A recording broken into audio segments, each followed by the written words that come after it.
We insult him in the news. We slander him. When we insult other people in the news, they start crying. They start saying they can't take the pressure. They can't take the media heat. They've arrested my mother. They've arrested the mothers of my kids. They've arrested my girlfriends. They put all them in jail for a day in England. They all trying to threaten on them to fucking roll on me. And we've hit him with all these letters and it doesn't work.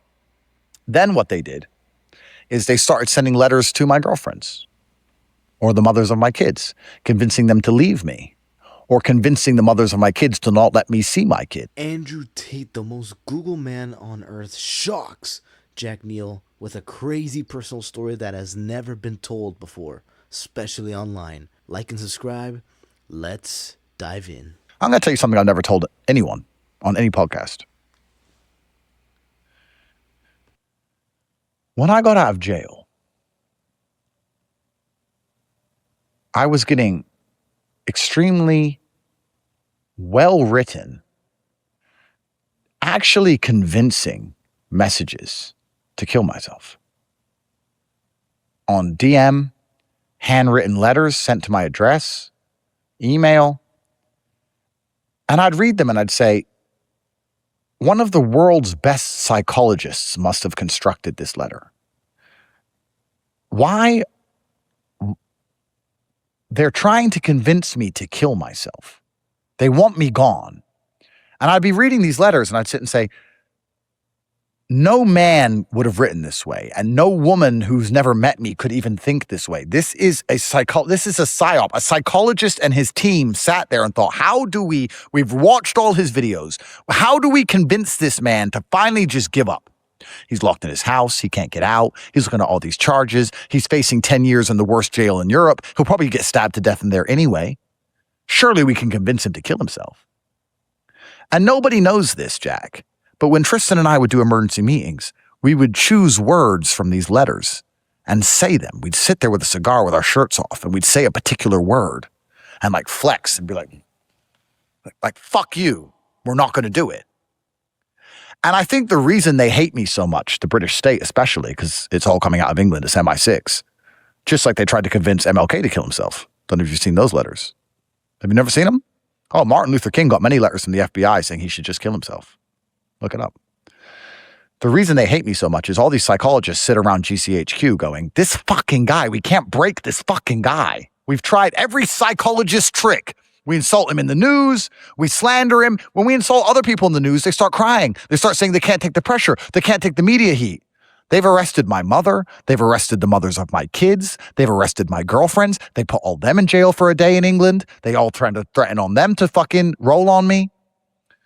And we've hit him with all these letters and it doesn't work.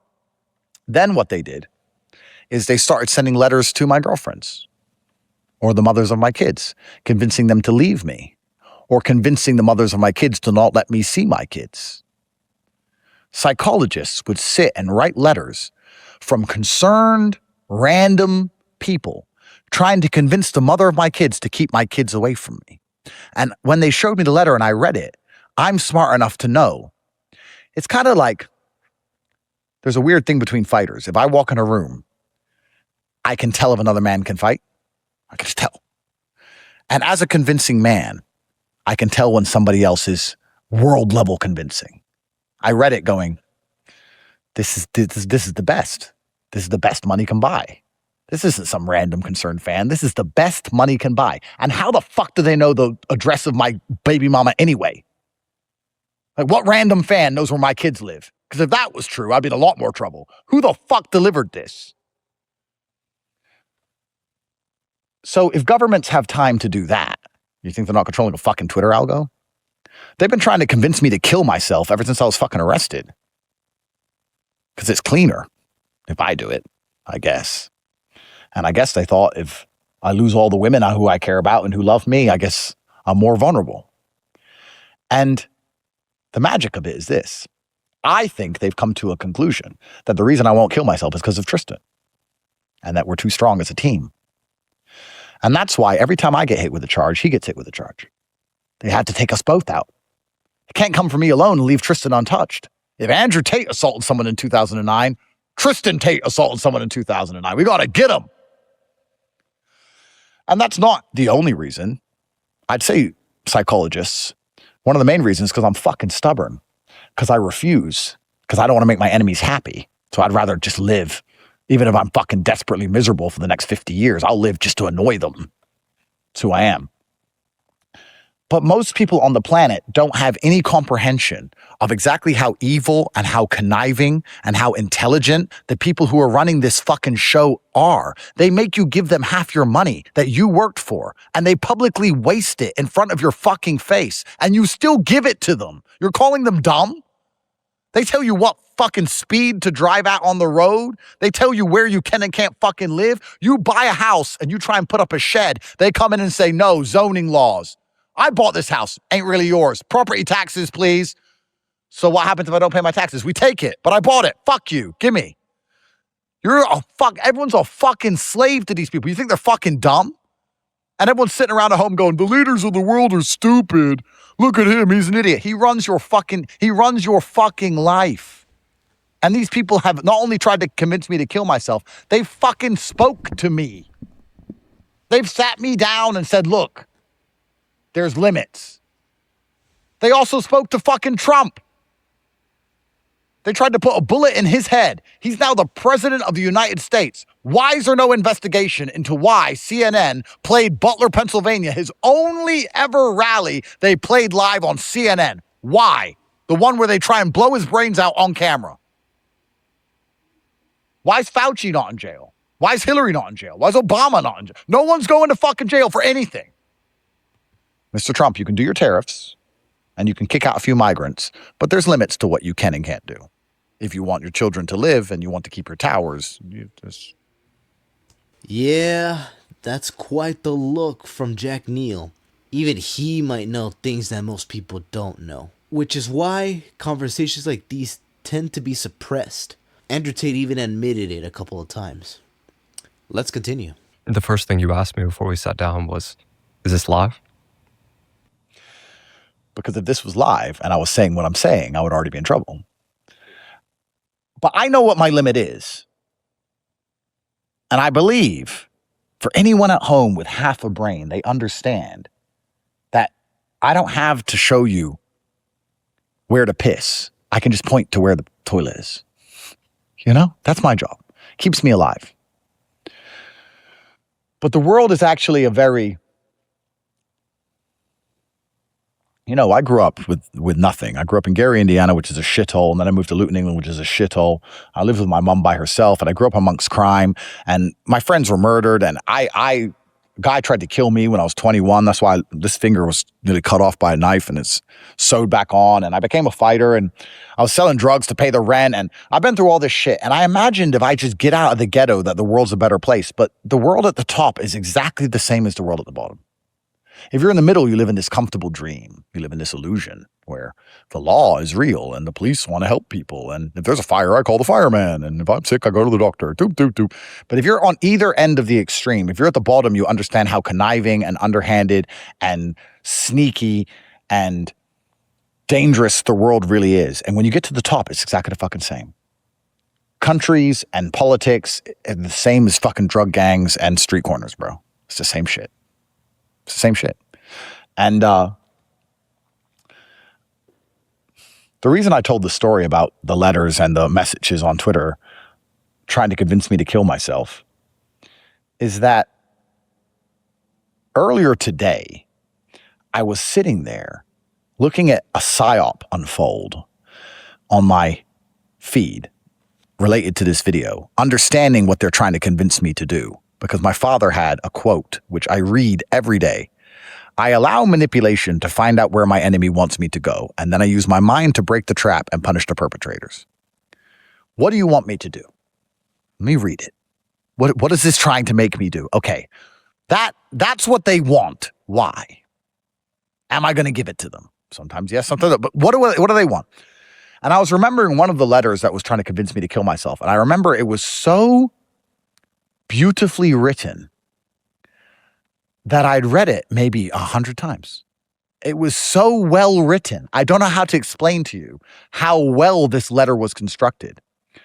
I uploaded a video when I still had the beard, in my house saying I had bad nightmares and PTSD and I couldn't sleep anymore from jail. And that was true because of the cockroaches in the jail. They all used to crawl over me at night. So when I got home and I was laying in my bed, I kept thinking I was feeding cockroaches and I couldn't sleep for weeks. And I'd keep checking my bed for cockroaches. And I'd sleep with like tape over my mouth and all this crazy shit. And I was awake all night and I couldn't sleep and I refused to take sleeping pills and I refused to go to a psychologist because I refused that shit. I think God gave me nightmares. I'll take the nightmares. Fuck it. And I was sitting there awake. And I remember being awake one night and I read that letter, that message. It was on Twitter. I read it like 50 times. I've never read anything so enthralling. It's like, I don't know what to say. Imagine someone writing a letter to you, trying to convince you to kill yourself, but it's so well written that you can't look away and you keep reading it. Like a car crash where you see someone's head come off. You shouldn't look at it, but you're just staring. And today I was trying to find the Twitter account that sent it to me. And I don't remember exactly how the Twitter account was spelled.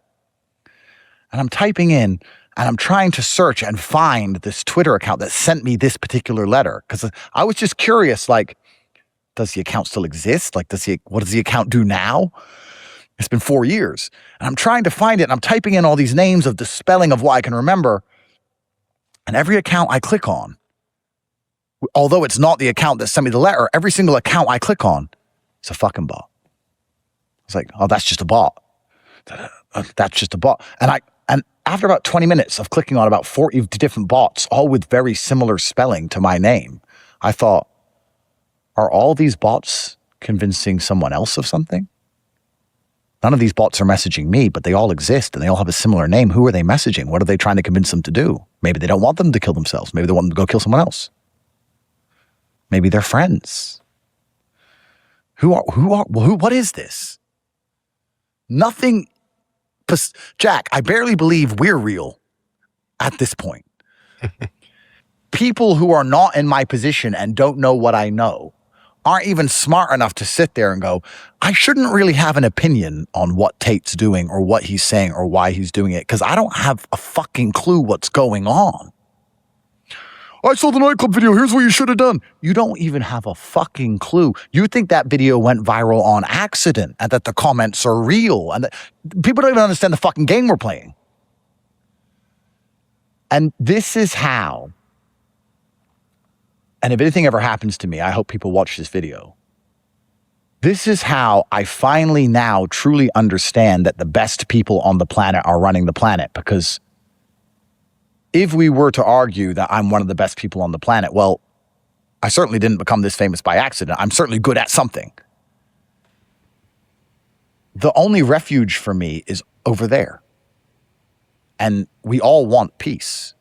No matter how big of a tough guy you are, you want to sleep in your bed at night.